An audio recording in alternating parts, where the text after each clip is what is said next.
ಪುತ್ತೂರು ತಾಲೂಕಿನಲ್ಲಿ Yelahanka 400 KV line ನ ನಿರ್ಮಾಣ ಮಾಡಲಿಕ್ಕೆ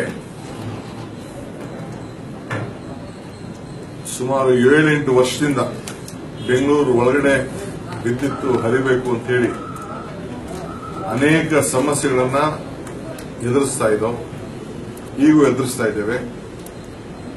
7-8 ವರ್ಷದಿಂದ ಕೆಲವು ಅನೇಕ ರೈತರಿಗೂ ಮತ್ತು ನಮ್ಮ ಪಿಜಿಸಿಎಲ್ ಅವರಿಗೆ ಈ ಕೆಲಸವನ್ನ ಮಾಡಲಿಕ್ಕೆ ಅಡಚಣೆಗಳು, ಕೋರ್ಟು, ವ್ಯಾಜ್ಯ ಇವೆಲ್ಲ ಒಂದು ಸುಪ್ರೀಂ ಕೋರ್ಟ್ ಕೂಡ ಹೈಕೋರ್ಟ್ ಅಲ್ಲಿ ಸ್ಟೇ ತೆಗೆದುಕೊಂಡಿದ್ದಾರೆ. ಡಿಸ್ಟಿಕ್ ಕೋರ್ಟ್ ಅಲ್ಲಿ ನಮ್ಮ ರೈತ ಪರವಾಗಿದೆ. ನಾವು ಸರ್ಕಾರ ಒಂದು ತೀರ್ಮಾನ ಮಾಡಿದ್ದು ಇವೆಲ್ಲ ಕೂಡ ಆದ್ರಿಂದ ಬೇಕಾದಷ್ಟು ಅಡಚಣೆ ಆಗಿ ನಮ್ಮ ಟ್ರಾನ್ಸ್ಮಿಷನ್ ಲೈನ್ 400 ಕೆವಿ ಲೈನ್ ಅನ್ನ ಮುಗಿಸಲಿಕ್ಕೆ ಆಗ್ತಾ ಇಲ್ಲ. ಈ ಹಿನ್ನೆಲೆಯಲ್ಲಿ ನಾನು ನಮ್ಮ ರೈತ ಸಂಘದವರಿಗೆ, ಆ ರೈತರಿಗೆ, ಆ ಮುಖಂಡರಾದಂತಹ ಚಂದ್ರಶೇಖರ್ ಅವರ ಮುಖಂಡತ್ವದಲ್ಲಿ ಮತ್ತು ನಮ್ಮ ಪಿಜಿಸಿಎಲ್ ಅಧಿಕಾರಿಗಳು, ನಮ್ಮ ಕೆಪಿಟಿಸಿಎಲ್ ಅಧಿಕಾರಿಗಳು ಅವರೆಲ್ಲ ಕರೆದು 2-3 ಬಾರಿ ಮೀಟಿಂಗ್ ಮಾಡಿ ಅದು ವಿಫಲ ಆಯಿತು. ಆದರೆ ಇವತ್ತು ರಜಾ ಇದ್ರೂ ಕೂಡ ಮಧ್ಯ ನಮಗೆ ಅಸೆಂಬ್ಲಿ ಸೆಷನ್ ಬರ್ತದೆ, ಅಲ್ಲಿ ನಮಗೆ ಟೈಮ್ ಇದರ ಬಗ್ಗೆ ತೀರ್ಮಾನ ಮಾಡಲಿಕ್ಕೆ ಆಗುದಿಲ್ಲ ಅಂತೇಳಿ ಇವತ್ತು ಇಬ್ಬರೂ ಕೂಡ ಮನವಿ ಮಾಡಿಕೊಂಡು ಇವತ್ತು ನನ್ನ ಗೃಹ ಕಚೇರಿಯಲ್ಲಿ ಈ ಸಭೆಯನ್ನ ನಿಗದಿ ಮಾಡಿದ್ದೆ.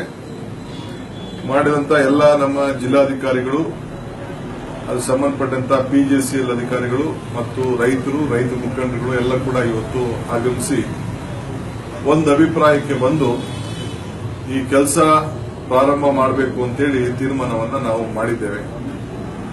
ನಮ್ಮ ರೈತರಿಗೆ ಈಗಾಗಲೇ ಕೆಲವು ತೀರ್ಮಾನಗಳಿಗೆ ಅವರಿಗೆ ಮನಸ್ಸಿಗೆ ಸಮಾಧಾನ ಇಲ್ಲದೆ ಹೋದ್ರೂ ಕೂಡ ರಾಷ್ಟ್ರದ ಹಿತಕ್ಕೋಸ್ಕರ, ರಾಜ್ಯದ ಹಿತಕ್ಕೋಸ್ಕರ ಅವರು ಇವತ್ತು ಒಪ್ಪಿಕೊಂಡಿದ್ದಾರೆ.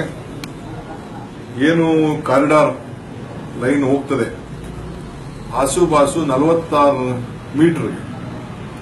ಸೊ 46 ಮೀಟರ್ವರೆಗೂ ಕೂಡ ಯಾವ ಕಟ್ಟಡನೂ ಕಟ್ಟದೆ ಇರುವ ರೀತಿಯಲ್ಲಿ ಅದನ್ನ ಬಿಟ್ಕೊಂಡು ಅದಕ್ಕೆ ಕಾಂಪನ್ಸೇಷನ್ ಅನ್ನ ಡೆಪ್ಟಿ ಕಮಿಷನರ್ ಅವರು ಕಾರಿಡಾರ್ ಹೋಗೋದಕ್ಕೆ 15% ಮಾರ್ಕೆಟ್ ವ್ಯಾಲ್ಯೂ, ಈ ಒಂದು ಟವರ್ ಹಾಕಲಿ ಅಂತ ಜಾಗಕ್ಕೆ 85% ಮಾರ್ಕೆಟ್ ವ್ಯಾಲ್ಯೂ. ಏನು ಜಿಲ್ಲಾ ಅಧಿಕಾರಿಗಳು ತೀರ್ಮಾನ ಮಾಡ್ತಾರೆ ಅವರು ಸಬ್ ರಿಜಿಸ್ಟರ್ ಇಂದ ಪಡ್ಕೊಂಡು ಇವತ್ತಿನ ವಾಸ್ತವಾಂಶನ ಅರ್ಥಕೊಂಡು ಅದಕ್ಕೆ ಇವತ್ತು ಪಿಜಿಸಿಎಲ್ ಅವರು, ಜಿಲ್ಲಾಧಿಕಾರಿಗಳು ಮತ್ತು ನಾವು ರೈತರು ಎಲ್ಲ ಸೇರಿ ಒಂದು ಒಪ್ಪಂದಕ್ಕೆ ಬಂದಿದ್ದೇವೆ. ಸೊ ಅವರೆಲ್ಲ ಕೇಸ್ಗಳು ಹಾಕೊಂಡಿದ್ದಾರೆ. ಕೇಸ್ಗಳು ಕೂಡ ಅವರು ವಿಡ್ರಾ ಮಾಡಿಕೊಳ್ಳುವಂಥದ್ದು, ಈ ಕೆಲಸನ ಮುಂದುವರಿಸುವಂಥದ್ದು. ಈ ಒಪ್ಪಂದಕ್ಕೂ ಕೂಡ ನಾವು ಎಲ್ಲರೂ ಸೇರಿ ನಾವು ಬಂದಿದ್ದೇವೆ.